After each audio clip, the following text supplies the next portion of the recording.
Greystone Mansion had always been shrouded in mystery in the town of Pine Hill. On a cold, foggy evening, Sarah, an enthusiastic journalist, arrived to investigate the rumors of hauntings for her upcoming article. She parked her car near the gate, feeling a shiver of excitement mixed with dread. The mansion loomed large and foreboding in the mist. Sarah pushed open the heavy wooden door, which creaked loudly. Inside, the mansion was dark and cold, the air thick with dust. She turned on her flashlight, revealing a grand but decayed foyer. Her footsteps echoed ominously as she ventured deeper into the mansion, feeling a growing sense of unease. As Sarah explored the mansion, she felt a sudden chill. She turned and saw a shadowy figure at the end of the hallway. It vanished as quickly as it appeared, leaving her questioning her sanity. Determined, she continued to the library, where she hoped to find records about the mansion's dark past. In the library, Sarah found rows of old, dusty books. As she searched through them, she heard whispers and the sound of pages turning on their own. She discovered an old diary belonging to the mansion's original owner, Lord Greystone. The entries spoke of dark rituals and a curse placed on the house. Sarah's exploration led her to a room filled with mirrors. As she walked through, her reflection seemed to move on its own, eyes following her with an unsettling intensity. One mirror in particular drew her attention. In it, she saw the ghostly figure of a woman crying, her eyes pleading for help. She reached out, but the image disappeared. Sarah discovered a hidden door behind a tattered curtain in the study. She descended the creaky stairs into a dark basement. The room was filled with strange symbols painted on the walls and old dusty books on a table. She found a journal detailing dark rituals and a curse placed on the house by its original owner, Lord Greystone. As Sarah read the journal, the basement grew colder. A ghostly figure of Lord Greystone appeared, his face twisted with rage. He pointed at Sarah and screamed, "You should not have come here!" The walls shook, and the air filled with a chilling wind. Sarah knew she had to leave immediately. Sarah bolted up the stairs, the spirit's screams echoing behind her. She raced through the mansion, the walls seeming to close in on her. She burst through the front door and into the night, gasping for breath. The house stood silent and still, but she could feel the weight of its curse pressing down on her. Back in her apartment, Sarah reviewed the photos and notes she had taken. The evidence of the haunting was undeniable. She wrote her article, revealing the dark history of Greystone Mansion. As she finished, she felt a cold draft and heard Lord Greystone's voice whisper, "You cannot escape the curse." She knew the haunting was far from over. In a secluded village surrounded by dense forests, there was a legend of the Whispering Woods, where the trees whispered secrets and shadows danced in the moonlight. A group of friends, led by Sarah, ventured into the Whispering Woods, drawn by the allure of the mysterious tales. They entered with trepidation, their hearts pounding with excitement and fear.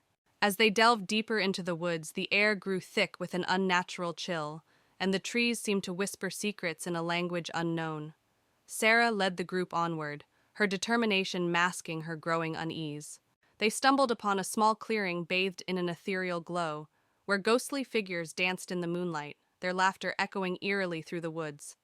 Sarah hesitated, sensing danger lurking in the shadows. As they tried to leave, the forest seemed to shift around them, trapping them in a nightmarish maze of twisting paths and tangled roots. Panic set in as they realized they were lost in the Whispering Woods. In the heart of the forest, they encountered an ancient guardian, a towering figure cloaked in darkness, its eyes gleaming with malevolence. Sarah knew they had trespassed into a realm beyond their understanding. With courage born of desperation, Sarah and her friends made a final dash for freedom, racing through the twisting paths as the guardian's laughter echoed behind them. At last, they emerged from the Whispering Woods, shaken but alive. Ravenwood Manor, a looming Gothic structure, dominates the landscape with its ominous presence. The setting sun bathes its darkened facade in a blood-red glow, as if warning all who dare approach of the secrets it holds within. The entrance to Ravenwood Manor is marked by ornate iron gates, their twisted designs speaking of a forgotten era. Vines snake their way around the cold metal, as if nature itself is reclaiming the estate from the hands of man. Within the sprawling grounds of Ravenwood Manor, darkness reigns supreme. Overgrown hedges and wilted flowers lent an air of neglect to the once grand estate. Moonlight struggles to penetrate the thick canopy of trees, casting eerie shadows upon the unkempt landscape. In the backyard of Ravenwood Manor, twisted paths wind their way through a maze of gnarled trees. At the center stands an ancient well, its stone walls covered in moss and mystery, beckoning those brave enough to uncover its secrets. Adjacent to Ravenwood Manor lies an overgrown cemetery, its weathered tombstones peeking through the tangled undergrowth like silent sentinels of the past. Wisps of fog cling to the ground, adding to the eerie atmosphere of the forgotten burial ground. Within the entrance hall of Ravenwood Manor, flickering candlelight casts long shadows upon the grand staircase. Tattered portraits line the walls, their subjects' eyes seeming to follow every move of those who dare to enter. In the dining room of Ravenwood Manor, a long table is set for an abandoned feast, its once luxurious settings now covered in dust and cobwebs. The chandelier above hangs low, its light obscured by the thick layer of neglect that pervades the room. Within the library of Ravenwood Manor, dusty shelves stretch as far as the eye can see, laden with forgotten tomes and ancient manuscripts. Moonlight filters through stained glass windows, casting colorful patterns upon the worn carpet that bears the weight of centuries of knowledge. In the bedroom of Ravenwood Manor, the once grand canopy bed now sags under the weight of time, its tattered curtains billowing in the wind like ghosts of the past. Moonlight filters through cracked windows, casting eerie shadows upon the peeling wallpaper, as if the very walls themselves are haunted by the memories of those who once slept within. As dawn breaks, the front steps of Ravenwood Manor are bathed in the soft light of. It was a gloomy autumn afternoon when Emma, Liam, and Sarah arrived at Hollow Hill. The old mansion, inherited by Emma from a distant relative, stood isolated atop a hill, surrounded by thick leafless trees. The wind howled, and the sky was an ominous gray. "This place is huge," Liam said, looking up at the towering structure. "And creepy." Emma nodded, clutching the old rusted key. "Let's get inside before it gets dark." They pushed open the creaky door and stepped into a grand dusty foyer. The air was thick with the smell of decay, and shadows danced in the corners. The interior of the mansion was just as foreboding. Cobwebs draped the chandeliers, and the floorboards creaked under their weight. As they explored, they found rooms filled with antique furniture, old portraits, and thick layers of dust. "Look at this," Sarah said, pointing to a large, dusty portrait of a stern-looking man. "He must be one of your ancestors, Emma." Emma shivered. "Let's keep looking." In the library, they discovered a collection of ancient books. One particularly old book caught Emma's eye. It was bound in dark leather with a strange symbol on the cover. "This looks interesting," Emma said, opening it carefully. That night, they settled into their rooms. The mansion was eerily silent, with only the sound of the wind outside. As Emma lay in bed, she couldn't shake the feeling of being watched. Suddenly, she heard whispers. Sitting up, she saw a shadow move across the room. "Who's there?" she called out. But there was no response. Terrified, she ran to Liam's room. "Liam, I saw something." Liam rubbed his eyes. "It was probably just your imagination. This place is spooky." But Emma knew what she saw. Something was not right in Hollow Hill. The next day, Emma and her friends decided to investigate the history of the mansion. In the library, they found an old journal belonging to the man in the portrait, Sir Edward Holloway. "Listen to this," Emma said, reading aloud. "He writes about strange rituals and dark magic." Sarah's eyes widened. That explains the creepy vibes. As they continued reading, they discovered that Sir Edward had conducted forbidden experiments, trying to unlock the secrets of immortality. Many people had gone missing in the area during his time. "This is bad," Liam said. "We need to be careful." While exploring the basement, they stumbled upon a hidden door behind a stack of old crates. Inside, they found a secret laboratory filled with strange equipment and jars containing bizarre specimens. "This must be where Sir Edward conducted his experiments," Liam said, examining the equipment. On a table, they found an old diary. As Emma read it, she discovered detailed accounts of the rituals and experiments Sir Edward had performed. "He was trying to summon something," Emma said, her voice trembling. "Something evil." Suddenly, the air grew cold, and they heard a low, guttural growl. That night, the mansion came alive with supernatural activity. Doors slammed shut, lights flickered, and ghostly figures appeared in the hallways. Emma, Liam, and Sarah huddled together, terrified. "We need to get out of here," Sarah said, her voice shaking. But as they tried to leave, the front door wouldn't budge.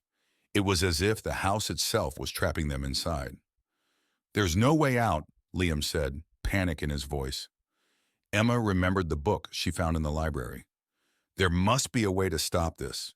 We need to find the ritual to banish whatever he summoned." Back in the library, Emma frantically searched through the book for the banishment ritual. The ghostly figures grew more aggressive, knocking over furniture and whispering threats. "Here it is," Emma shouted, finding the ritual. As she began to recite the incantation, the room grew colder. A dark, shadowy figure appeared, towering over them. "You cannot banish me," the figure hissed. "This house is mine." Emma's voice wavered, but she continued the ritual. The shadow screamed in rage, its form flickering and destabilizing. "Keep going, Emma," Liam urged. The shadowy figure lunged at them, but a bright light emanated from the book, pushing it back. Emma continued the incantation, her voice gaining strength. "You will not win," the shadow roared, but it was growing weaker. With a final burst of energy, Emma completed the ritual. The shadow screamed one last time before disintegrating into a cloud of dark mist. The mansion shook violently, then fell silent. The oppressive atmosphere lifted, and the ghostly figures vanished. "We did it," Sarah said, tears of relief in her eyes. But Emma knew it wasn't over. The house had secrets yet to reveal. In the days that followed, the mansion remained quiet. Emma and her friends cleaned up and prepared to leave. But as they packed, they couldn't shake the feeling of being watched. "We should go," Liam said. "This place is too dangerous." Emma nodded. "Let's leave this nightmare behind." They locked the mansion and drove away, vowing never to return. But as they looked back, they saw a figure in the window watching them leave. "Did you see that?" Sarah whispered. "Just keep driving," Emma said, gripping the wheel tightly. "We're never coming back." Back in their hometown, life slowly returned to normal.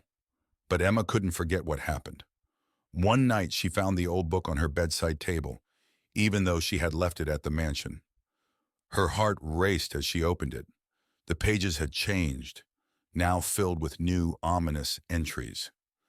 "Welcome back," a voice whispered behind her. Emma spun around to see the shadowy figure from the mansion, its eyes glowing with malevolence. "You can never escape Hollow Hill," it said, reaching out for her. Emma screamed, the room plunging into darkness. In a secluded forest lies a small clearing, bathed in the soft light of the setting sun.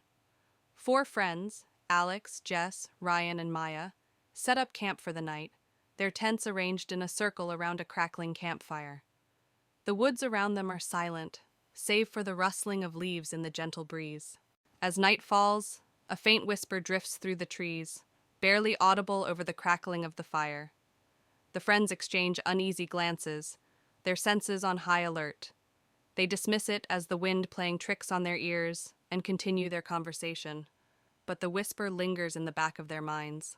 As the night wears on, the friends notice that their supplies, flashlights, food, and water, begin to disappear one by one. They search frantically, their panic mounting with each missing item. Jess suggests that they may have misplaced them, but Alex's flashlight vanishes from his hand mid-sentence, leaving them in darkness. Suddenly, a pair of glowing eyes appear in the darkness just beyond the edge of the clearing. The friends freeze, their breath catching in their throats as they watch the eyes move closer, their glow growing brighter with each step. They realize too late that they are not alone in the woods. With adrenaline fueling their movements, the friends leap to their feet and flee into the woods, their hearts pounding with fear. Branches claw at their clothes and roots trip them up as they run blindly through the darkness. Behind them, the unseen presence gives chase, its footsteps echoing through the night. Exhausted and terrified, the friends stumble into a small clearing, their backs pressed against a towering rock formation. With nowhere left to run, they turn to face their pursuer, their hearts pounding in their chests. The glowing eyes emerge from the darkness, revealing a creature of nightmare, a spectral being with twisted features and malevolent intent. Ravenwood Manor had always been shrouded in mystery and fear. On a cold, misty evening, Alex, a young journalist with a thirst for the unknown, arrived at the manor. The gates were rusty and covered in ivy, and as Alex pushed them open, they creaked ominously. The mansion loomed in the distance, its dark windows staring back like lifeless eyes. Alex pushed open the heavy wooden door, which groaned in protest. Inside, the air was thick with dust and the scent of decay. He turned on his flashlight, revealing a grand but dilapidated foyer. Dust-covered chandeliers hung from the ceiling, and old furniture lay draped in white sheets. His footsteps echoed in the vast, empty space as he ventured deeper inside. As Alex explored the mansion, he felt a sudden chill. Turning around, he saw a shadowy figure at the end of the hallway. The figure vanished as quickly as it appeared, leaving his heart racing. Determined to find answers, he made his way to the library, hoping to uncover the mansion's dark past. In the library, Alex found rows of dusty old books. As he searched through them, he heard faint whispers and the sound of pages turning on their own. He discovered an old journal belonging to the mansion's original owner, Lord Ravenwood. The entries spoke of dark rituals and a curse that had been placed on the house and its inhabitants. Alex's exploration led him to a room filled with mirrors. As he walked through, his reflection seemed to move on its own, eyes following him with an unsettling intensity. One mirror in particular caught his attention. In it, he saw the ghostly figure of a woman crying, her eyes pleading for help. Alex reached out to touch the mirror, but the image vanished. Alex discovered a hidden door behind a tattered curtain in the study. He descended the creaky stairs into a dark, musty basement. The room was filled with strange symbols painted on the walls and old, dusty books scattered on a table. He found a journal detailing the dark rituals and a curse placed on the house by Lord Ravenwood. As Alex read the journal, the basement grew colder. A ghostly figure of Lord Ravenwood appeared, his face twisted with rage. He pointed at Alex and screamed, "You should not have come here!" The walls shook, and the air filled with a chilling wind. Alex knew he had to leave immediately. Alex bolted up the stairs, the spirit's screams echoing behind him. He raced through the mansion, the walls seeming to close in on him. He burst through the front door and into the night, gasping for breath. The house stood silent and still, but he could feel the weight of its curse pressing down on him. Back in his apartment, Alex reviewed the photos and notes he had taken. The evidence of the haunting was undeniable. He wrote his article, revealing the dark history of Ravenwood Manor. As he finished, he felt a cold draft and heard Lord Ravenwood's voice whisper, "You cannot escape the curse." Alex knew the haunting was far from over. In a remote forest clearing stands an old, dilapidated cabin, its windows boarded up and its door barely hanging on its hinges. 4 friends, Tom, Sarah, Mike, and Emily, arrive at the cabin for a weekend getaway. The sun is setting, casting long shadows over the eerie landscape. Inside the cabin, the air is thick with dust and decay. Cobwebs hang from the rafters, and the floorboards creak ominously underfoot. The friends explore cautiously, their footsteps echoing off the walls as they navigate the dimly lit rooms. As they search the cabin, they discover a trap door leading to a dark, musty basement. With trepidation, they descend into the depths below, their flashlights cutting through the darkness. The air grows colder, and the sound of dripping water echoes off the stone walls. In the basement, they begin to hear faint whispers that seem to echo off the stone walls. The whispers grow louder and more insistent, filling the air with an eerie chorus. The friends exchange nervous glances, their hearts pounding as they try to locate the source of the haunting sounds. Suddenly, ghostly figures materialize before them. Translucent apparitions with hollow eyes and outstretched hands. The ethereal beings glide through the darkness, their movements graceful yet unsettling. The friends watch in horror as the spirits draw closer, their presence filling the basement with a chilling aura. With adrenaline driving them, the friends turn and flee from the basement, their hearts pounding with terror. They scramble up the stairs, their footsteps echoing off the walls as they race for the safety of the cabin above. Behind them, the ghostly spirits follow, their unearthly wails growing fainter as the friends struggle to escape. Exhausted and trembling, the friends burst through the door of the cabin, their minds reeling from the horrors they've witnessed. They collapse on the floor, their bodies shaking with adrenaline and fear. Outside, the moon casts an eerie glow over the forest, as if mourning the events that have unfolded. In a remote village nestled deep within a dense forest, a young couple, Emma and Jack, arrived at an old cabin they had rented for a weekend getaway. As they approached the cabin, the trees seemed to close in around them, casting long shadows that danced in the fading light. Despite the eerie atmosphere, Emma and Jack were excited for their adventure. Inside the cabin, the air was musty, and the furniture showed signs of age and neglect. Despite its rustic charm, there was an unsettling aura that permeated the space. Emma tried to shake off the feeling of unease, but Jack couldn't help but notice the strange symbols etched into the walls. As night fell, Emma and Jack decided to take a walk through the surrounding woods. The forest seemed to come alive with strange whispers that echoed through the trees, sending shivers down their spines. Despite their growing unease, they pressed on, drawn deeper into the darkness by an unseen force. As they ventured deeper into the woods, Emma and Jack began to see strange shadows flitting among the trees. The shapes seemed to twist and contort, taking on sinister forms that sent chills down their spines. Jack suggested they turn back, but Emma's curiosity got the better of her, and they pressed on. As they walked, the trees seemed to close in around them, their branches reaching out like grasping fingers. Emma's heart raced as she felt a growing sense of dread settle over her. Jack tried to reassure her, but even he couldn't shake the feeling that they were being watched. Suddenly they stumbled upon a clearing, and before them stood a group of ghostly figures. Their pale faces were twisted in agony, and their eyes seemed to bore into Emma and Jack's souls.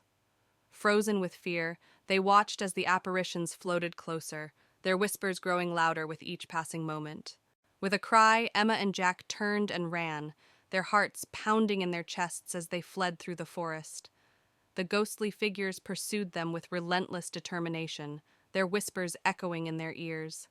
Desperate for escape, they pushed themselves to their limits, praying for a way out of the nightmare.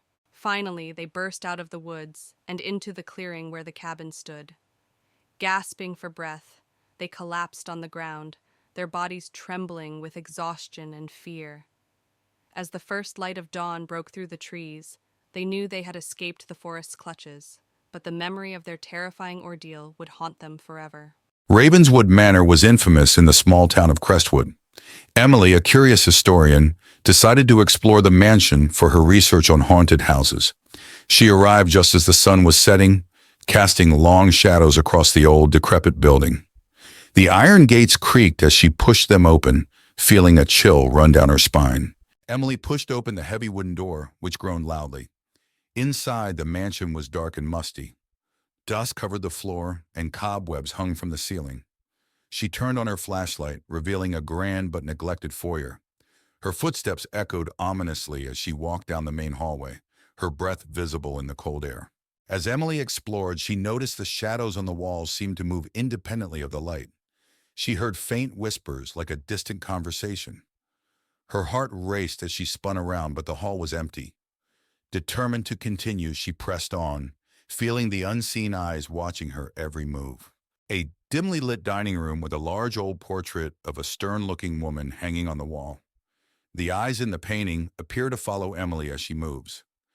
Emily stands close to the painting, looking at it with a mix of curiosity and fear. The room feels cold, with visible breath in the air, adding to the chilling atmosphere. A dark, dusty basement with strange symbols painted on the walls and old books scattered on a table. Emily stands in the center, holding a journal and reading it with a look of horror and fascination. The atmosphere is mysterious and filled with an air of dark secrets and ancient curses. As Emily read the journal, the basement grew colder. A ghostly figure of Eliza Ravenswood appeared, her face twisted with rage. She pointed at Emily and screamed, "You should not have come here!" The walls shook, and the air filled with a chilling wind. Emily knew she had to leave immediately. Emily bolted up the stairs, the spirit's screams echoing behind her. She raced through the mansion, the walls seeming to close in on her. She burst through the front door and into the night, gasping for breath. The house stood silent and still, but she could feel the weight of its curse pressing down on her. Back in her apartment, Emily reviewed the photos and notes she had taken. The evidence of the haunting was undeniable. She wrote her article, revealing the dark history of Ravenswood Manor. As she finished, she felt a cold draft and heard Eliza's voice whisper, "You cannot escape the curse." She knew the haunting was far from over. Blackwood House stood isolated in the dense forest. Its windows were broken and the walls were cracked.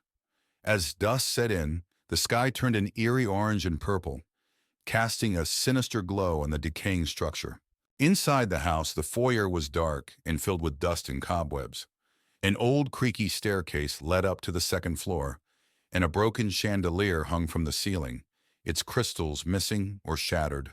The living room was filled with tattered furniture and a cold fireplace. A broken window let in a sliver of moonlight, illuminating the peeling wallpaper and the thick layer of dust that covered everything. The kitchen was a mess of broken cabinets and rusty appliances.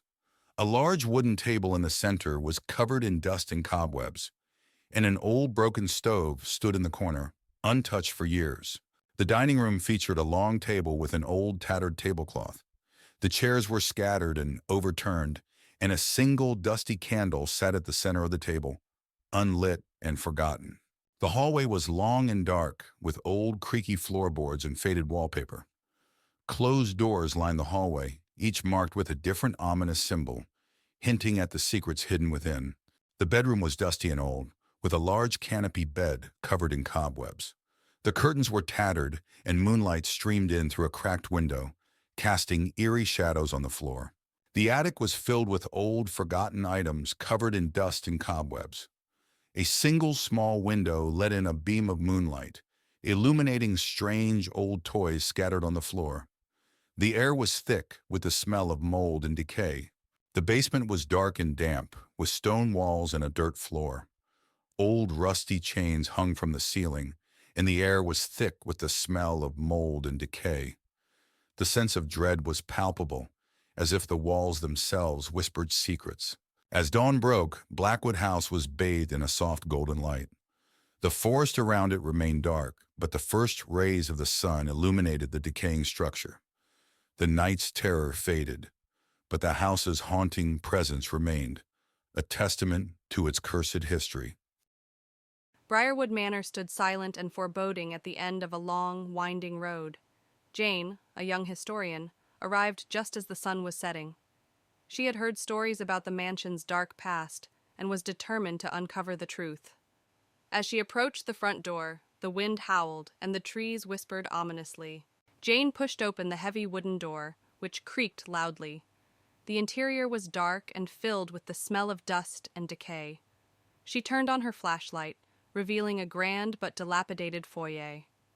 The once beautiful chandeliers hung broken, and the walls were lined with tattered wallpaper. In the main hallway, Jane's flashlight beam fell on a large portrait of a stern-looking man. The eyes seemed to follow her as she moved. She felt a shiver run down her spine. Suddenly, a cold breeze blew through the hallway, and the portrait's expression changed to one of anger. Jane discovered a hidden door behind a bookshelf in the library. She pushed it open to find a small, secret room. The room was filled with old, dusty books and strange artifacts. In the center of the room was a table with a large, leather-bound journal. She opened it and began to read.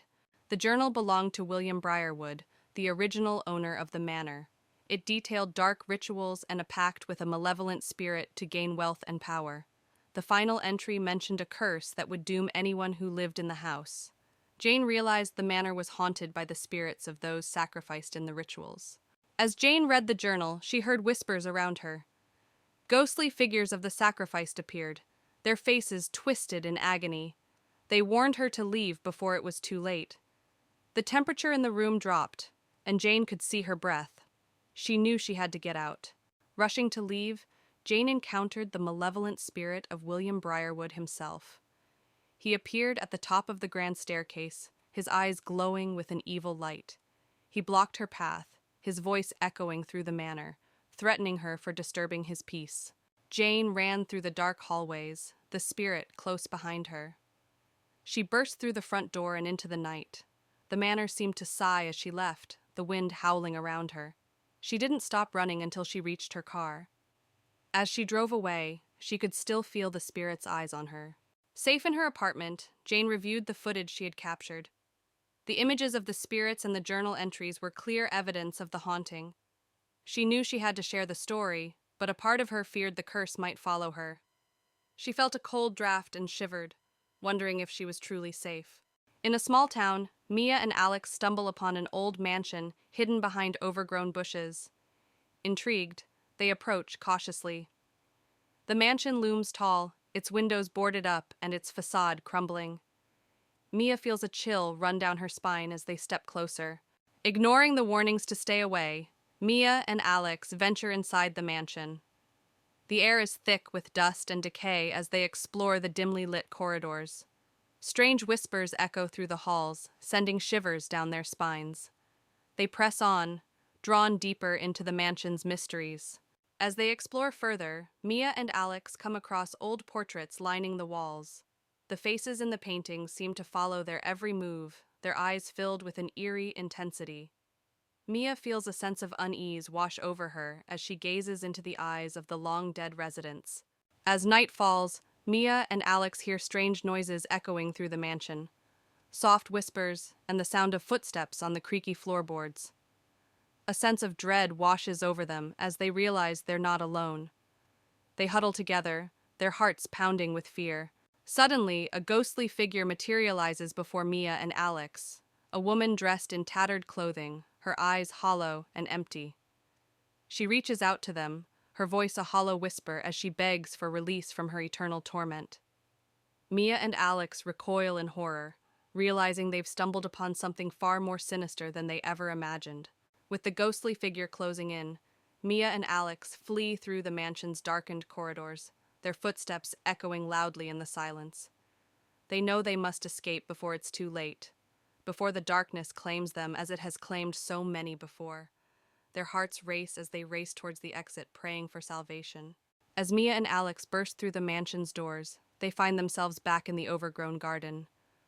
The mansion looms behind them, silent and foreboding. Though they've escaped with their lives, they know they'll never truly be free from the horrors they encountered within its walls. Mia and Alex emerge from the woods, their hearts still racing with the memory of their ordeal. They vow never to return to the forgotten mansion, knowing that its secrets are best left undisturbed. As they walk away, they cling to each other, grateful to have survived the night. On a crisp autumn day, a group of friends arrives at a remote cabin nestled deep within the Whispering Woods. The leaves crunch beneath their feet as they unload their belongings from the car, eager for a weekend of hiking and relaxation. But as they glance into the dense forest surrounding the cabin, a sense of unease washes over them, as if the trees themselves are whispering secrets they dare not share.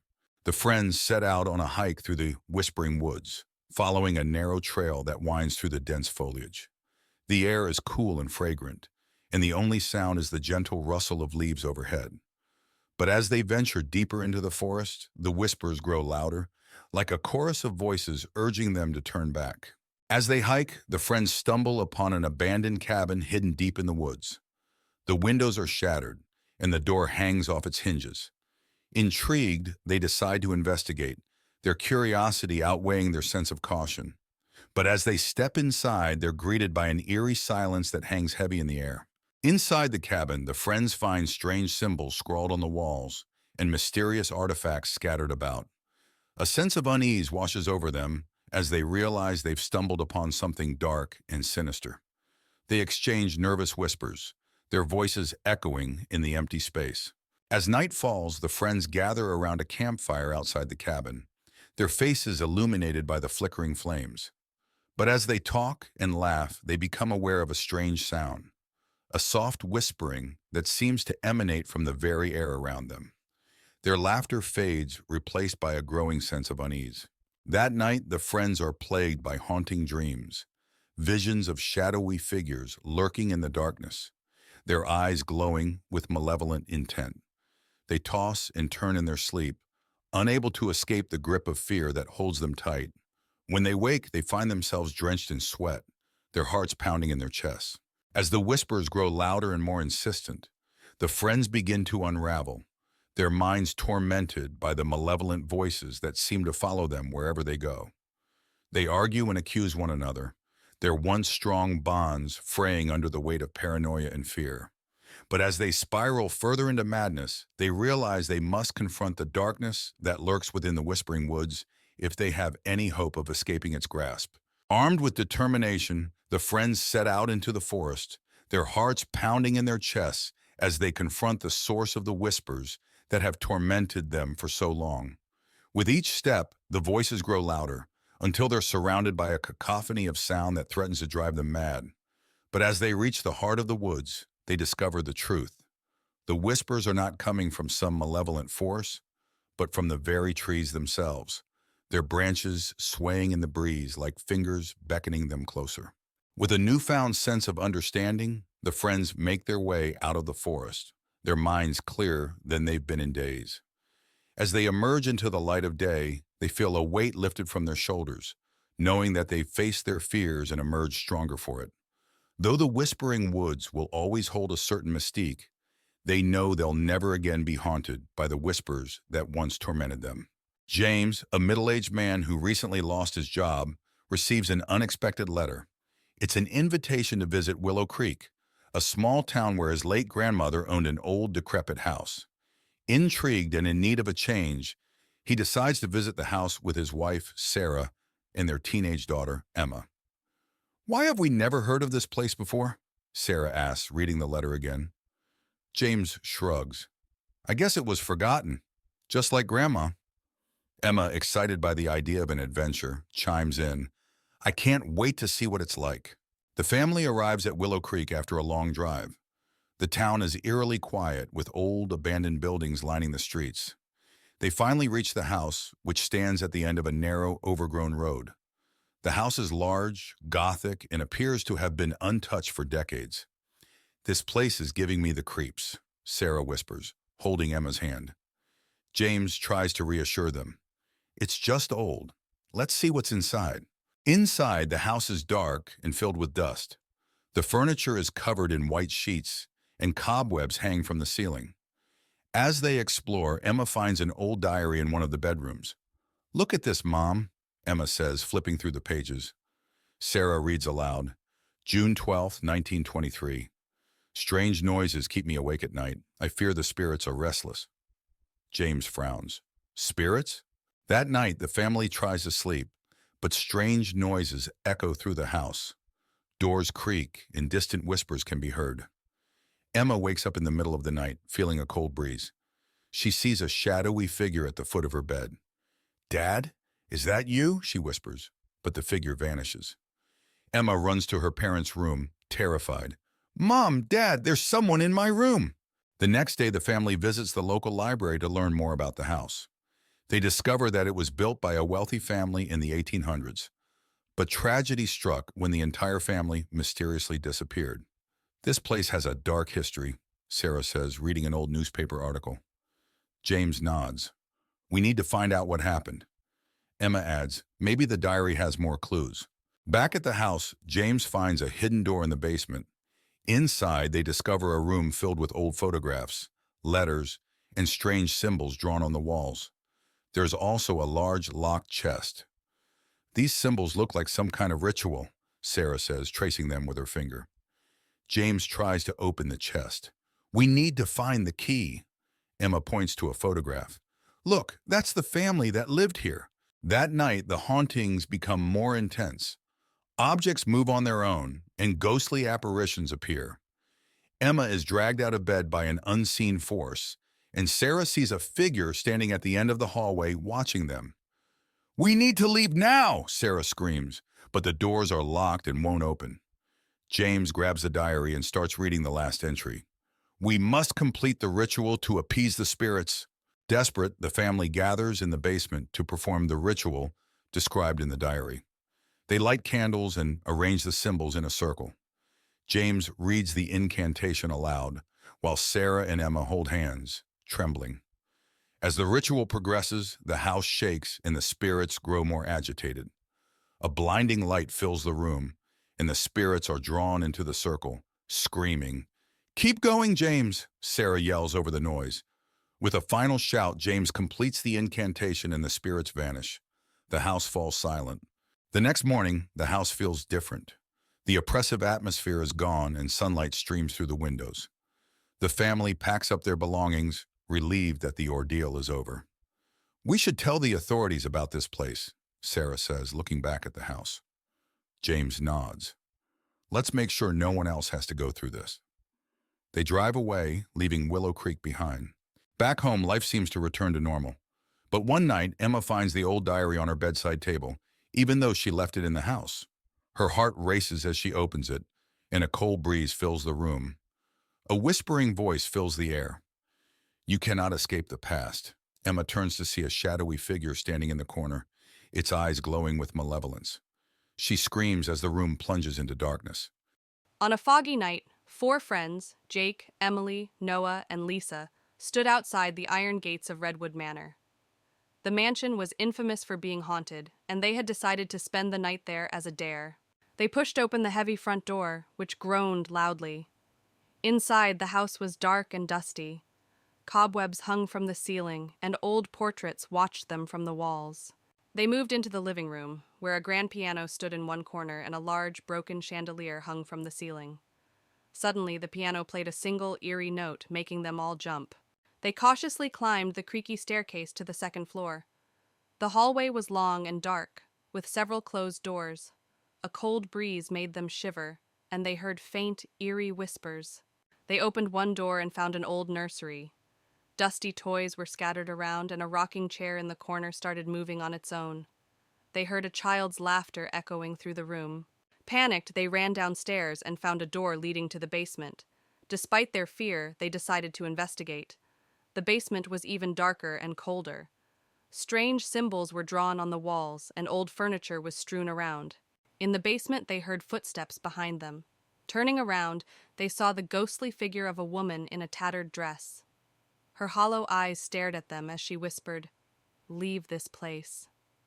Screaming, they ran up the stairs and out of the house. The door slammed shut behind them, and they could still hear the ghostly whispers.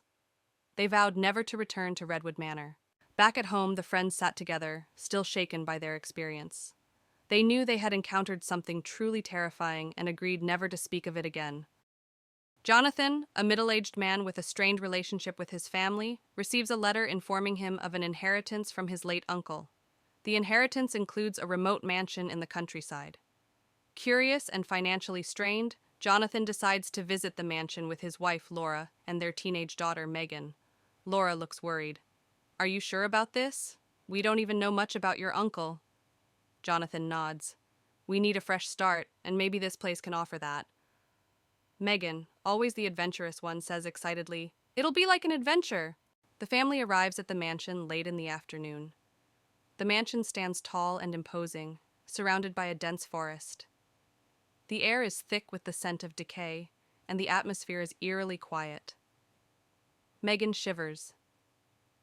This place feels off. Jonathan, trying to be positive, says, "It's just old. Let's see what's inside." Laura clutches Megan's hand. "Stay close, honey." Inside, the mansion is filled with dust and cobwebs. The furniture is covered with white sheets, and the air is musty. As they explore, Megan finds an old, ornate mirror in one of the rooms. The mirror's surface is strangely clean compared to the rest of the house. "Look at this mirror," Megan calls out. Laura touches the frame. "It's beautiful, but out of place here." Jonathan frowns. "Why is it so clean?" That night, the family tries to settle in. Jonathan and Laura fall asleep quickly, but Megan struggles. Around midnight, she hears faint whispers and feels a cold breeze. The mirror in her room begins to fog up, revealing words written from the inside. "Help us," it reads. Terrified, Megan runs to her parents' room. "Mom, Dad, there's something in the mirror." Jonathan, groggy, tries to comfort her. "It's just your imagination, Megan. Go back to sleep." The next day, the family visits the local library to learn more about the mansion.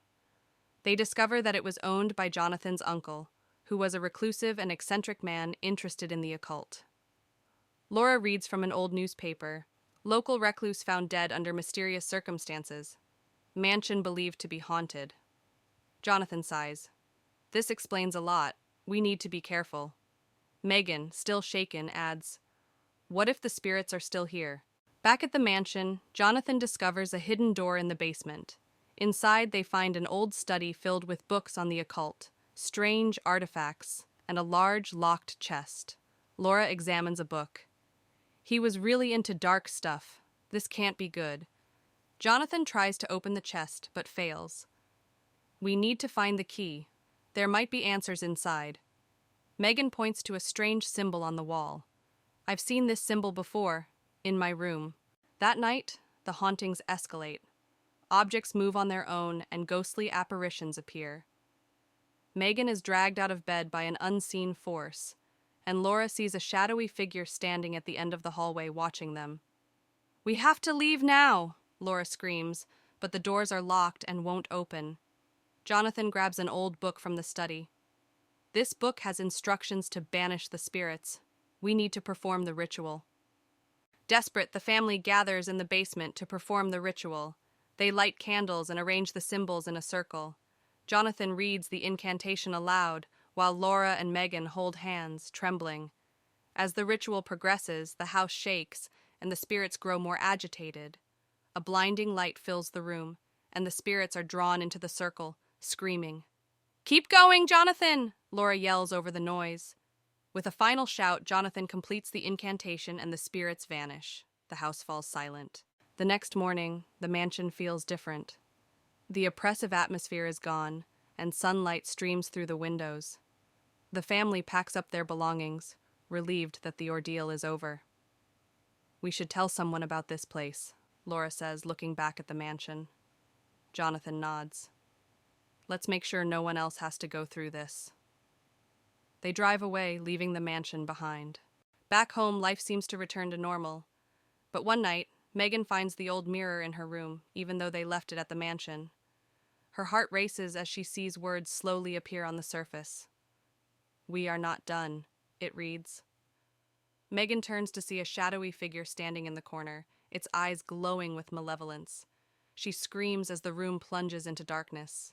On a chilly autumn evening, 4 college friends, Megan, Brian, Laura, and Kevin, stand before the old decrepit house at the edge of town. The house, abandoned for years, is known for its dark past. Kevin challenges the group to spend the night inside. With nervous laughter and a sense of adventure, they agree and push open the creaky gate. The front door groans as it swings open, revealing a dark, musty interior. Dust motes dance in the beams of their flashlights. The smell of mold and decay fills the air. They step inside, the floorboards creaking under their feet, and the door slams shut behind them with a deafening bang. They make their way to the living room, where an old grand piano stands covered in dust. The wallpaper is peeling, and the room is filled with antique furniture draped in white sheets. Brian lifts a sheet to reveal a mirror, and they see a fleeting reflection of a shadowy figure behind them. A cold breeze brushes past them, and they hear a whispering sound, faint but unmistakable. Laura shivers and clutches Brian's arm. They decide to explore further, moving cautiously towards the source of the whispering. In the kitchen, they find old, rusted appliances and broken dishes scattered on the floor. The whispering grows louder, and they see a ghostly figure of a woman in tattered clothes standing by the stove. She disappears as quickly as she appeared, leaving them shaken. They discover a door leading to the basement. Kevin suggests going down, but Megan hesitates. The others convince her, and they descend the creaky stairs, their flashlights barely cutting through the darkness. The air grows colder, and an oppressive feeling surrounds them. In the basement, they find an old wooden table with strange symbols carved into it. A low growling noise fills the room, and they see glowing eyes staring at them from the shadows. Panic sets in, and they scramble back up the stairs, the door slamming shut behind them. Breathless and terrified, they race towards the front door. The house seems to come alive, with doors slamming and ghostly wails echoing through the halls. They struggle to open the front door, finally bursting out into the cool night air. The house falls silent behind them. Outside, they collapse onto the grass, catching their breath. The house looms dark and silent behind them, They vow never to return, each one haunted by the memories of what they saw and heard. The night air is cold, but they feel a sense of relief and safety. Back in their dorms, the friends try to return to normal life. But each night, they are haunted by nightmares of the ghostly woman and the glowing eyes in the basement. The whispers still echo in their minds, reminding them that some horrors can never be forgotten. At the end of a desolate road sits an abandoned house, its once grand facade now marred by neglect. Boarded-up windows and peeling paint tell the tale of years gone by, while dead trees loom overhead, casting ominous shadows upon the overgrown lawn. A narrow path winds its way through the dense forest, the branches overhead blocking out the moonlight and shrouding the surroundings in darkness. Roots protrude from the ground like gnarled fingers, creating trip hazards for any who dare to tread upon the shadowed path.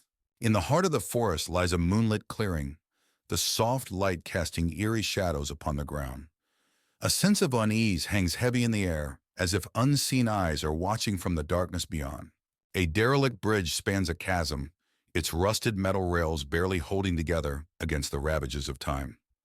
The river below churns with a menacing intensity, its dark waters reflecting the moon's ghostly glow like a mirror into the abyss.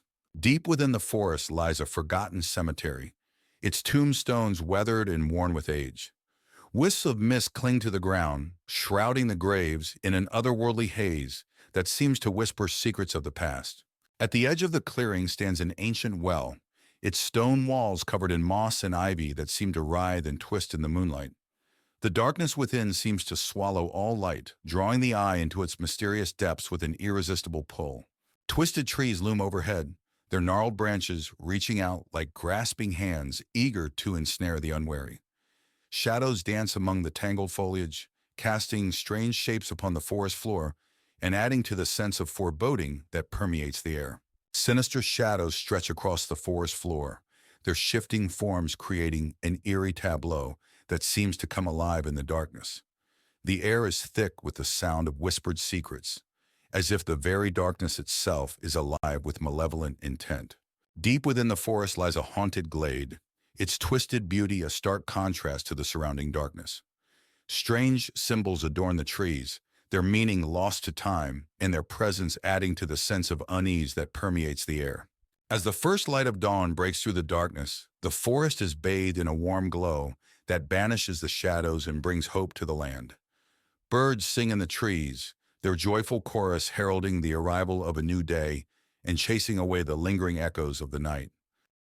Emily and her brother Jack inherit an old mansion from their estranged uncle. The house, nestled deep in the woods, is grand but eerily quiet. As they explore, Emily finds an old, ornate key in a dusty drawer. She keeps it, wondering what it might unlock. That night, Emily wakes up to the sound of whispers and faint footsteps. She dismisses it as her imagination. When she looks out the window, she sees a shadowy figure standing under a tree in the garden. She calls Jack, but the figure is gone when he arrives. The next day, Emily and Jack search for what the key might unlock. They find a hidden door behind a bookshelf in the study. The key fits perfectly, revealing a small room filled with old books, an antique mirror, and a diary. Emily reads the diary and learns it belonged to a woman named Margaret who lived in the mansion years ago. Margaret wrote about seeing a ghostly figure and hearing whispers. Her last entry hints at a hidden treasure in the house. That night, Emily sees the ghostly figure in the mirror. The figure, a woman in old-fashioned clothing, looks sad and mouths the words, "Help me."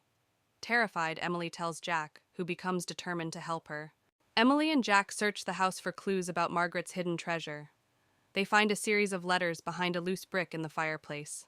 The letters reveal that Margaret's child was taken from her, and she hid a valuable locket somewhere in the house to protect it.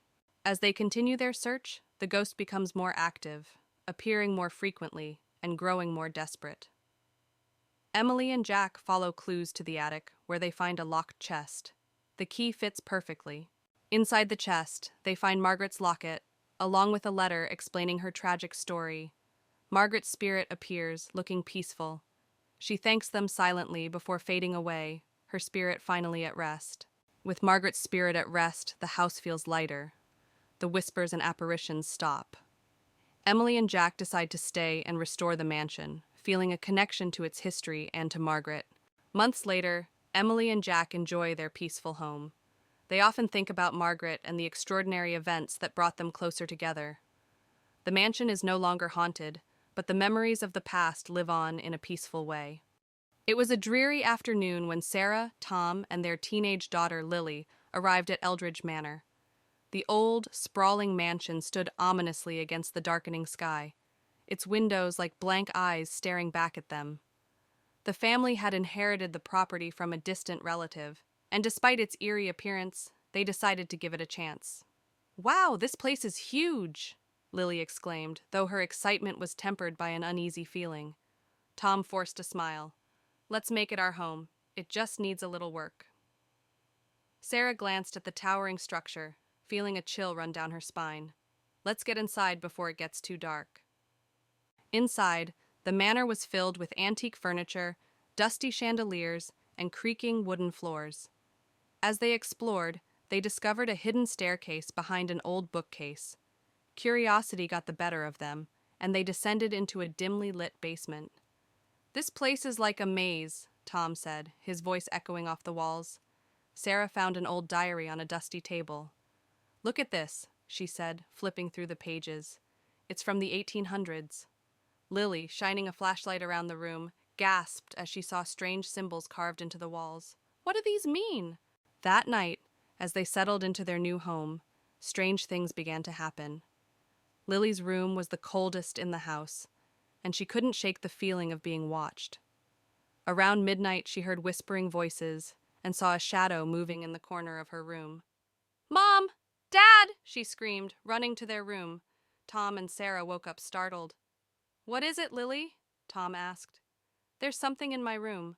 I heard voices and saw a shadow," Lily said, trembling. Sarah tried to comfort her. "It's just your imagination, honey.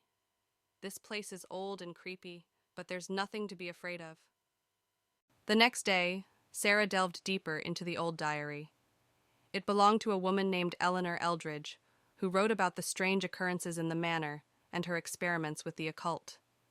She mentioned a mirror in the attic that was the source of the hauntings. "We need to find that mirror," Sarah said, showing the diary to Tom. Tom nodded. "Let's go to the attic." Together, they climbed the narrow staircase to the attic. Amidst the cobwebs and old trunks, they found the mirror, covered with a dusty cloth. "This must be it," Sarah said, her voice barely above a whisper. As they uncovered the mirror, a cold breeze swept through the attic. The mirror's surface was strangely clear, and as they looked into it, they saw faint images of people moving behind them, ghostly figures trapped within the glass. Sarah gasped. "This is it. This is what's causing everything." Tom placed a hand on her shoulder. "We need to destroy it." But before they could act, the mirror began to glow, and the room filled with an unearthly light. The figures in the mirror became more distinct, reaching out towards them. "We need to get out of here," Tom shouted, pulling Sarah towards the stairs. That night, the hauntings intensified.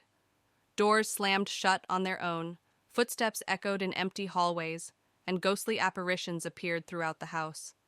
The family realized they had to find a way to end the hauntings for good. "We need to perform a ritual," Sarah said, showing them a passage from the diary. "It's the only way to banish the spirits." Tom gathered the necessary items: candles, salt, and a ceremonial dagger. "Let's do this. We have no other choice." They set up the ritual in the basement, forming a circle with the salt and placing the mirror in the center. The family began the ritual, chanting the incantations from the diary. As they did, the temperature in the room dropped, and the ghostly figures from the mirror began to emerge, swirling around them. "Keep going," Sarah urged, her voice shaking. Tom held the dagger steady, ready for the final part of the ritual. "We're almost there." Lily, clutching her mother's hand, watched in terror as the spirits drew closer, their faces contorted with rage and sorrow. As Tom raised the dagger to complete the ritual, a powerful force knocked him to the ground. The mirror glowed brighter, and a deafening roar filled the room. "No, we can't stop now!" Sarah shouted, helping Tom up. With renewed determination, Tom plunged the dagger into the mirror. The glass shattered, releasing a blinding light and a wave of cold air that knocked them all back. The spirits screamed and dissipated, leaving the room in silence. The temperature began to rise and the oppressive feeling lifted. "It's over," Tom said, breathing heavily. The next morning, the manor felt different. Sunlight streamed through the windows and the oppressive atmosphere was gone. The family began packing their things, eager to leave the haunted house behind. "We did it," Lily said, smiling for the first time in days. Sarah nodded. "Let's never speak of this place again." Tom agreed. "We need to move on with our lives." As they drove away from Eldridge Manor, the weight of the past days lifted, and they felt hopeful for the future.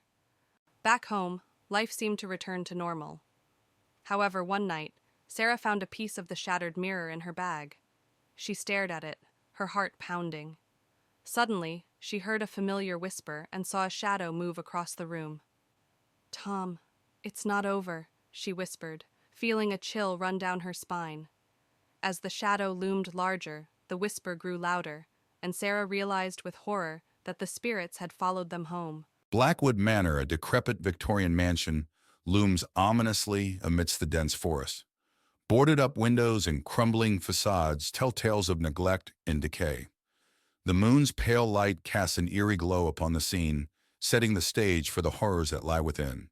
The once manicured grounds of Blackwood Manor now lie in disarray, overrun by tangled bushes and fallen leaves. A thick fog rolls in from the surrounding forest, blanketing the landscape in an eerie haze, obscuring whatever secrets may be hidden within. The iron gates of Blackwood Manor, once grand and imposing, now stand tall and rusted, barely visible through the overgrowth that surrounds them. A chill wind howls through the trees, carrying with it a sense of foreboding that seems to seep into the very bones of those who dare to approach. Within Blackwood Manor, the foyer is shrouded in darkness, illuminated only by flickering candlelight that casts long shadows upon the faded wallpaper. Dust dances in the air, stirred by a silence so palpable it feels almost suffocating, as if the very walls are holding their breath. In the dining room of Blackwood Manor, a long table is set with decaying remnants of a feast long past. Cobwebs hang from the ornate chandelier above, their delicate threads swaying in the stagnant air. The scent of decay hangs heavy, a grim reminder of the mansion's forgotten glory days. Within Blackwood Manor's library, dusty shelves groan under the weight of forgotten knowledge. Moonlight filters through stained glass windows, casting colorful patterns upon the worn carpet. The air is thick with the smell of aging paper and the secrets contained within the ancient tomes that line the walls. In the ballroom of Blackwood Manor, a grand chandelier hangs from the ceiling, its once glistening crystals now dull and lifeless. Moonlight filters through broken windows, casting eerie shadows upon the cracked dance floor. The room echoes with the ghostly laughter of revelries long past, a haunting reminder of the mansion's former glory. Within the study of Blackwood Manor, dusty books and forgotten artifacts clutter every available surface. A single candle flickers on the desk, its feeble light casting eerie shadows upon the walls. Ghostly figures seem to dance in the darkness, their presence felt but never seen, adding to the sense of unease that permeates the room. In the bedroom of Blackwood Manor, a canopy bed stands like a relic of a bygone era, its once luxurious linens now covered in dust and cobwebs. Moonlight filters through cracked windows, casting eerie shadows upon the peeling wallpaper. The room is frozen in time, a silent witness to the horrors that haunt its halls. As dawn breaks over Blackwood Manor, the backyard is bathed in the soft light of a new day. The full extent of its decay is revealed in the morning light, as mist rises from the damp earth, shrouding the crumbling structures in an ethereal glow. The horrors of the night retreat with the darkness, but the memory of their presence lingers like a shadow upon the land. In the heart of the small town of Ravenswood, a young historian named Emily discovered an ancient, dusty manuscript in the basement of the local library. The manuscript, bound in dark leather, was covered in strange symbols and appeared to be centuries old.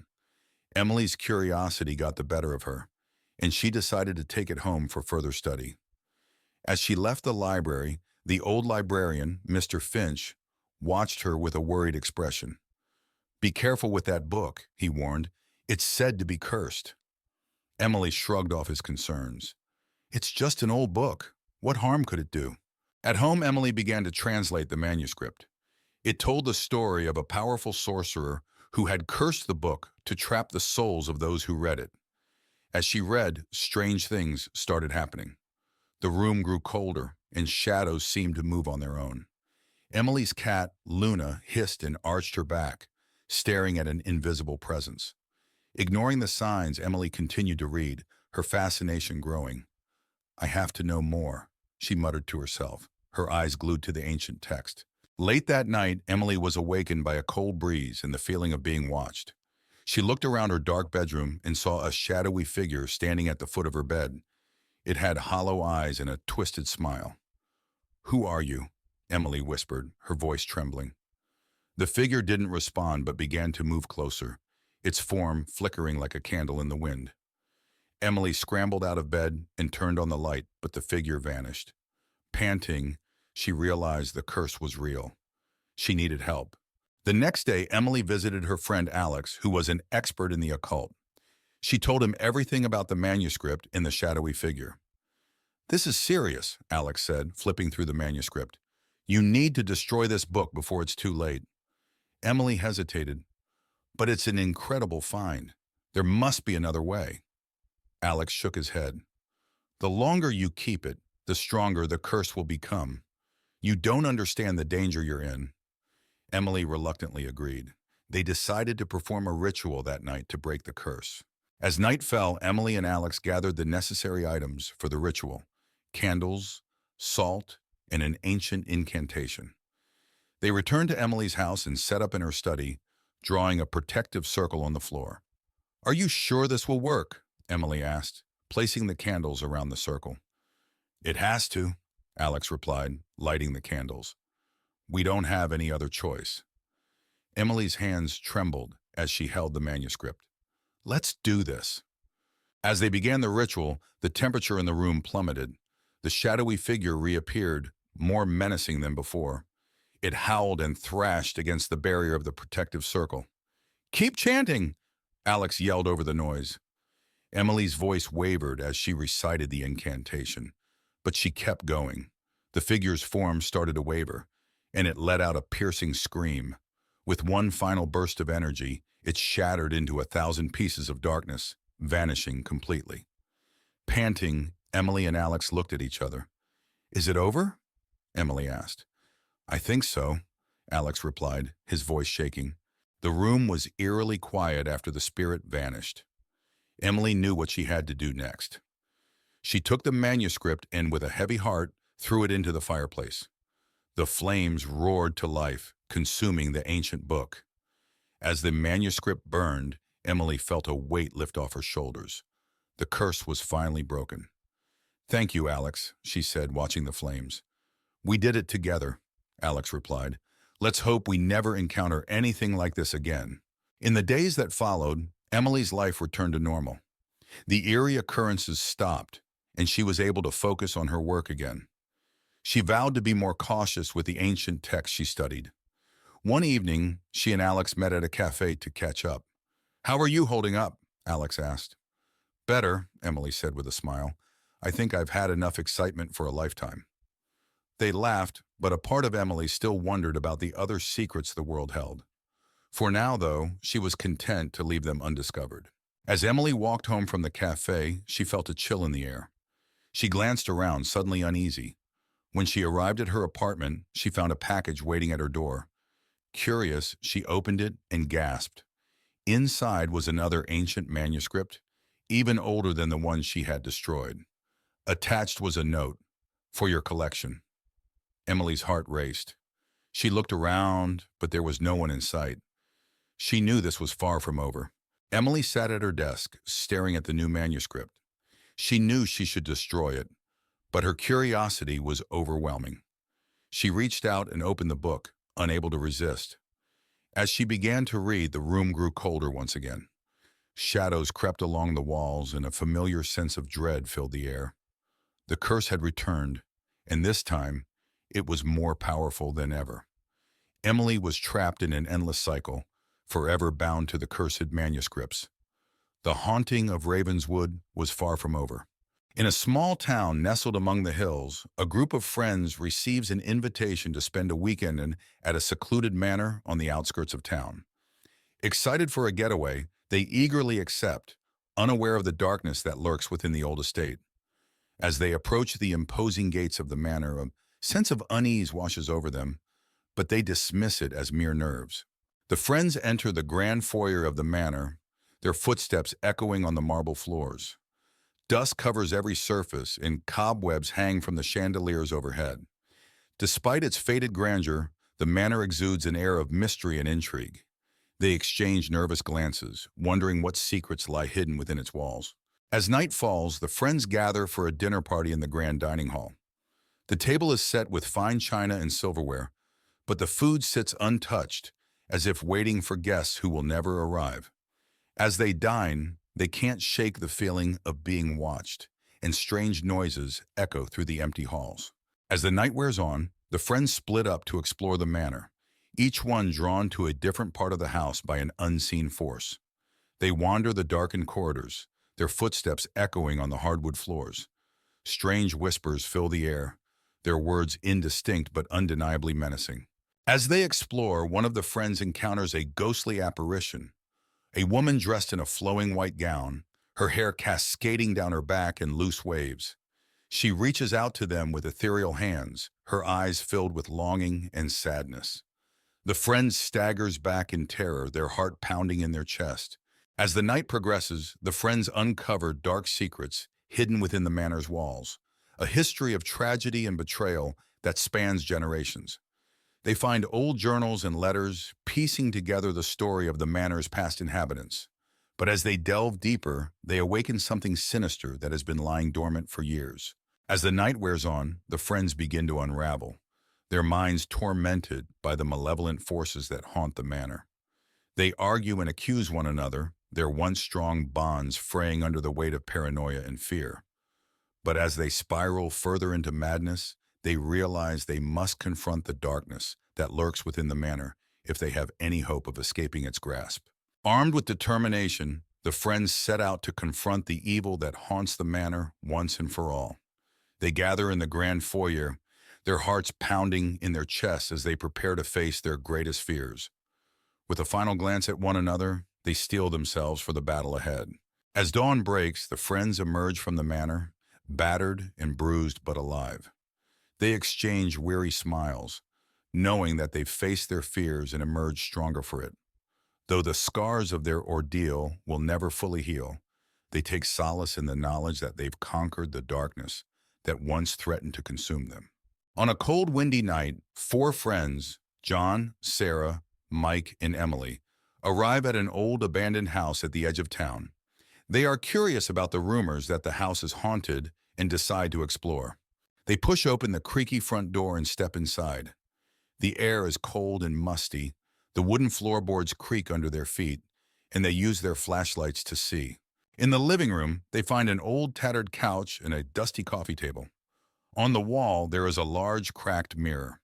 Suddenly, they hear a whispering sound, but no one is there. They decide to explore upstairs. The staircase creaks loudly as they climb.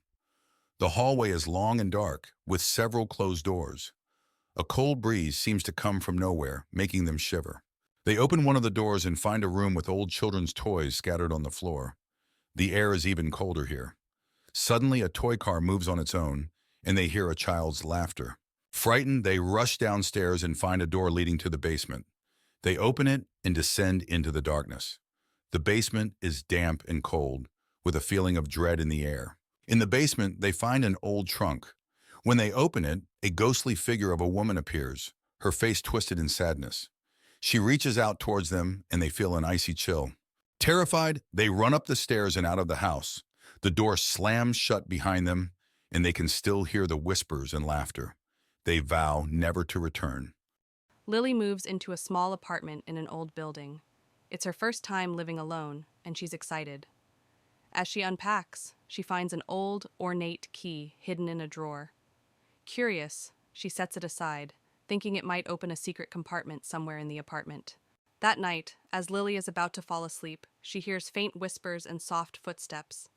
She dismisses it as noise from her neighbors, However, the noises persist, growing louder and more distinct each night.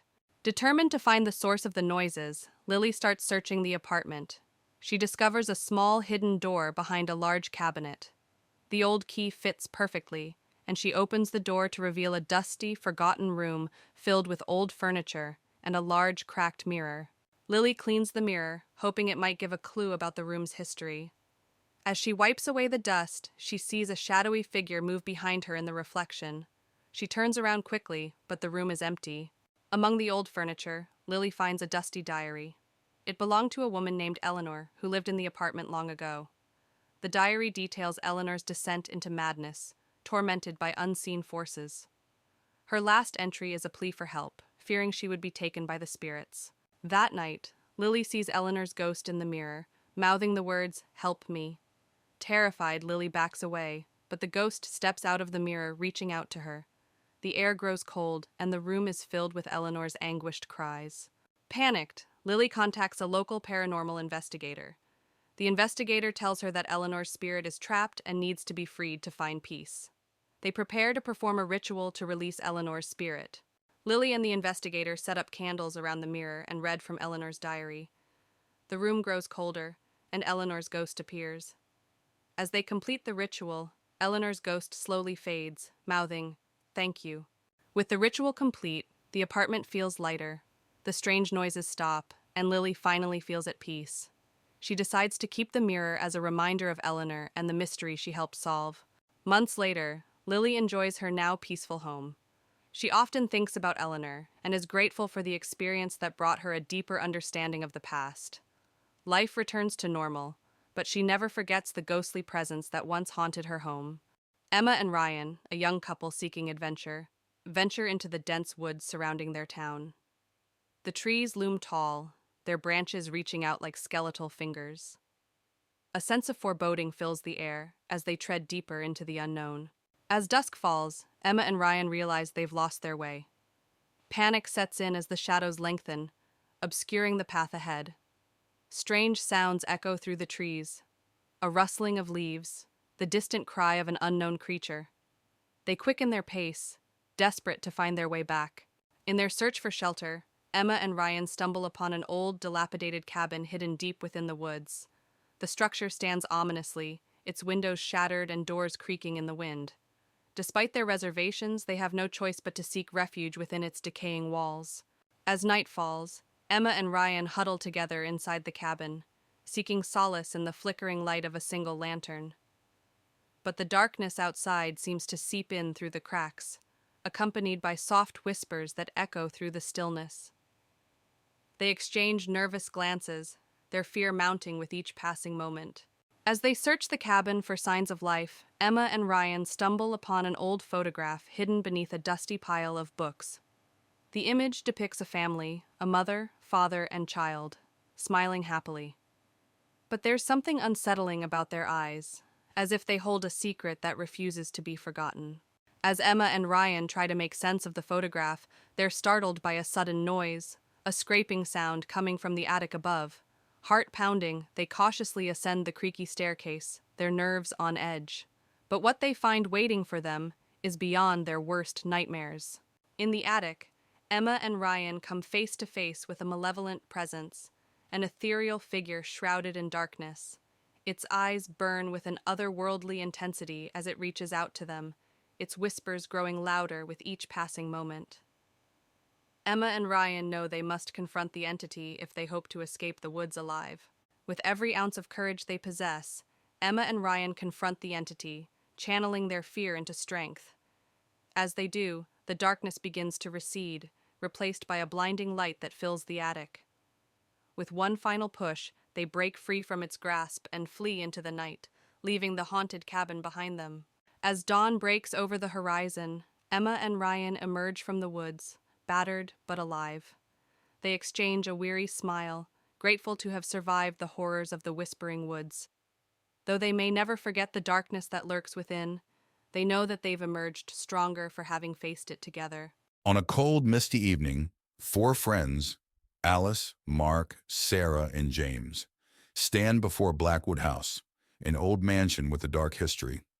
Mark, the brave one, dares everyone to spend the night inside. Despite their fear, they accept the challenge, eager to prove their courage. The iron gate creaks as they push it open and step onto the overgrown path. The front door groans loudly as they push it open, revealing a dark and dusty foyer. Cobwebs hang from the ceiling and the air smells of mold. They switch on their flashlights, revealing old furniture covered in white sheets. As they step inside, the door slams shut behind them, making them jump. They move into the living room, where a grand piano sits covered in dust. The wallpaper is peeling, and antique furniture is draped with sheets. Alice notices a photo on the mantelpiece, a family portrait with the eyes scratched out. She feels a chill and steps back, bumping into Sarah. A soft whisper echoes through the room, sending shivers down their spines. "Did you hear that?" James asks, his voice trembling. They listen intently, but the whispering stops. Mark tries to laugh it off, but the fear in his eyes betrays him. They decide to explore further. In the kitchen, they find rusted appliances and broken dishes scattered on the floor. The air is colder here. Sarah opens a cupboard, and a pair of glowing red eyes stare back at her. She screams, and the eyes disappear. The cupboard door slams shut on its own, and they all back away, terrified. They find a door leading to the basement. James suggests going down, but Alice hesitates. The others convince her, and they slowly descend the creaky wooden stairs. The basement is pitch dark and damp. Their flashlights reveal old, dusty furniture and strange symbols on the walls. In the basement, they find an old table with a Ouija board. Suddenly, the planchette moves on its own, spelling out, "Get out." A low growl echoes through the room, and they see a shadowy figure with glowing red eyes. Panicked, they rush back up the stairs, tripping over each other in their haste. Desperate to leave, they race towards the front door. The house seems to come alive, with doors slamming and ghostly wails echoing through the halls. They struggle to open the front door, finally breaking it open and escaping into the night. The house falls silent behind them. Outside, they collapse onto the grass, gasping for breath. The mansion looms dark and silent behind them. They vow never to return, each one haunted by the night's events. The night is cold, but they feel a sense of relief and safety as they walk away. Back at their homes, they try to return to normal life. But each night, they are haunted by nightmares of the glowing red eyes and the whispers in the dark. The memory of that night stays with them, a constant reminder of the terror they faced. Sarah and her husband, David, arrive at Silverwood Manor, an old estate they inherited from Sarah's distant relative. The house is imposing, with tall windows and ivy-covered walls. As they unpack, Sarah finds an old, dusty music box in the attic. Intrigued, she decides to keep it. That night, Sarah is awakened by the soft melody of the music box playing on its own. She also hears faint whispers and footsteps. Frightened, she wakes David, but the sounds stop as soon as he is awake. They both dismiss it as the house settling. The next day, Sarah and David find an old journal hidden in a secret compartment of the music box. It belonged to a girl named Eliza who lived in the house a century ago. The journal entries describe Eliza's fear of a dark presence in the house. That night, the whispers and footsteps return, louder and more menacing. Sarah sees a shadowy figure at the foot of her bed. The figure reaches out to her, and she screams, waking David. The figure vanishes, but the air remains cold and heavy. Desperate for answers, Sarah and David contact a local historian. The historian tells them about Eliza's tragic story. She was believed to have been haunted by a malevolent spirit and disappeared mysteriously. Her body was never found. Following the historian's advice, Sarah and David search the basement and find a hidden door behind some old crates. Inside, they discover a small room with old furniture and a large cracked mirror. The room is freezing, and they feel a strong, oppressive presence. Sarah looks into the mirror and sees Eliza's ghost. Eliza silently pleads for help, showing Sarah visions of her past and how the malevolent spirit trapped her in the hidden room. Eliza points to a spot on the floor where her remains are buried. Sarah and David dig at the spot Eliza indicated and find her remains. They perform a simple ritual to lay her spirit to rest. As they finish, Eliza's ghost appears one last time, smiling gratefully before fading away. The air becomes warm and peaceful. With Eliza's spirit at rest, Silverwood Manor feels lighter and more welcoming. The whispers and footsteps stop. Sarah and David decide to stay and restore the manor, feeling a deep connection to its history and to Eliza. Ravenswood House had a reputation for being the most haunted place in the small town of Millfield. On a misty autumn evening, Emma, a curious journalist, arrived to investigate the legends surrounding the mansion. She parked her car at the gate, shivering from the cold and the eerie atmosphere. The mansion loomed in the distance, its windows like dark, watchful eyes. Emma pushed open the creaky wooden door of Ravenswood House. Inside, the air was cold and stale. Dust covered every surface and cobwebs hung from the ceiling. She turned on her flashlight, revealing a grand but decayed foyer. Her footsteps echoed as she ventured further inside, the silence pressing in on her. As Emma explored the mansion, she felt a sudden chill. Turning a corner, she saw a shadowy figure at the end of the hallway. The figure vanished as quickly as it appeared, leaving her heart pounding. Determined to uncover more, she made her way to the library, hoping to find records of the mansion's dark past.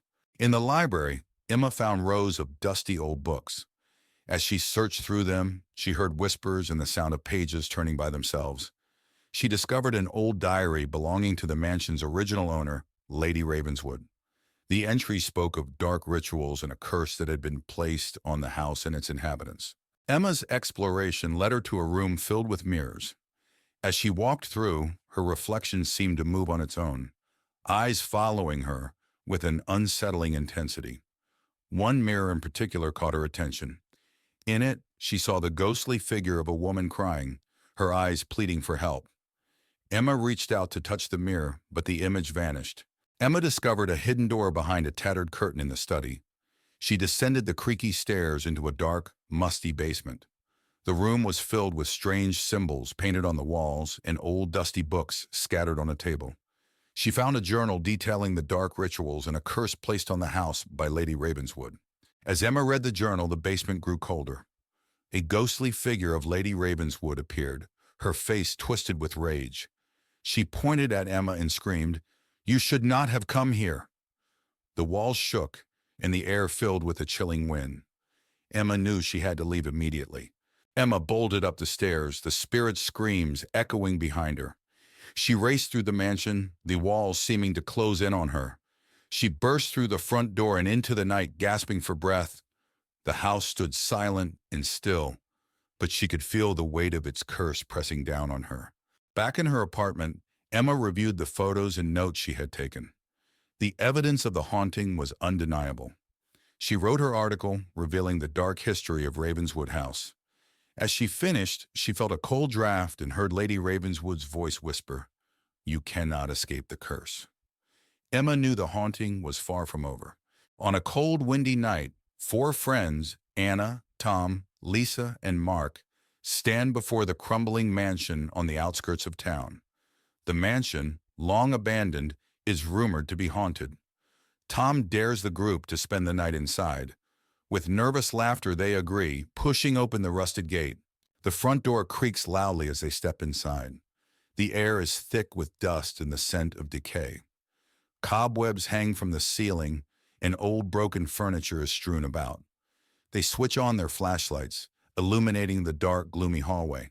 They enter the living room, where a grand fireplace sits cold and empty. Faded portraits of stern-faced ancestors line the walls. Lisa notices a portrait with eyes that seem to follow them. She shivers but dismisses it as her imagination. A sudden thud echoes through the house. They freeze, listening. Mark suggests it's just the house settling, but Anna isn't so sure. They decide to check it out, moving cautiously towards the source of the noise. They find a hidden door behind a dusty curtain. It creaks open to reveal a small, cluttered room filled with old books and strange artifacts. A single candle flickers on a table, though no one has been here for years. As they examine the room, a ghostly figure appears, hovering near the candle. It's a woman in an old-fashioned dress, her eyes filled with sorrow. She reaches out to them, her mouth moving as if speaking, but no sound comes out. The friends back away in terror. Anna bravely steps forward, trying to communicate with the apparition. The ghost points to a diary on the table. Anna opens it and begins to read aloud. The diary reveals the tragic story of the woman who was wrongfully accused of witchcraft and died in the mansion. As Anna reads, the house begins to shake. Objects fly off the shelves, and the ghostly woman lets out a silent scream. The friends realize they need to leave immediately. They rush out of the room and down the hallway, the mansion seemingly coming alive around them. They burst through the front door and race to the gate. The mansion's windows rattle violently, and ghostly faces press against the glass. They don't stop until they are far away, the mansion still visible in the distance, now eerily silent.